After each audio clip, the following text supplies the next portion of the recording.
মহান শহীদ দিবস ও আন্তর্জাতিক মাতৃভাষা দিবস উপলক্ষে কেন্দ্রীয় শহীদ মিনারে পুষ্পস্তবক অর্পণের মাধ্যমে ভাষা আন্দোলনের বীর শহীদদের প্রতি গভীর শ্রদ্ধা নিবেদন করেছেন সর্বস্তরের মানুষ।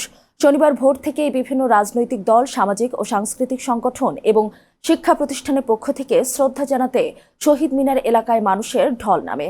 শহীদ মিনারে অনেককে খালি পায়ে প্রভাত ফেরিতে অংশ নিতে দেখা যায়।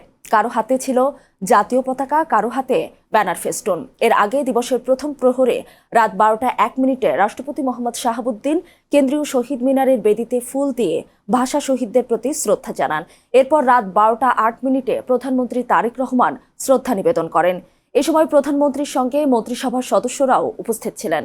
সরকারের শীর্ষ পর্যায়ের এই শ্রদ্ধা নিবেদনের পর বিএনপি এবং জিয়া পরিবারের পক্ষ থেকেও পৃথকভাবে পুষ্পস্তবক অর্পণ করা হয়। এরপর শ্রদ্ধা জানান সেনাবাহিনীর প্রধান জেনারেল ওয়াকারুজ্জামান, নৌবাহিনীর প্রধান অ্যাডমিরাল মোহাম্মদ নাজমুল হাসান এবং বিমান বাহিনীর প্রধান air chief marshal Hasan Mahmud খান।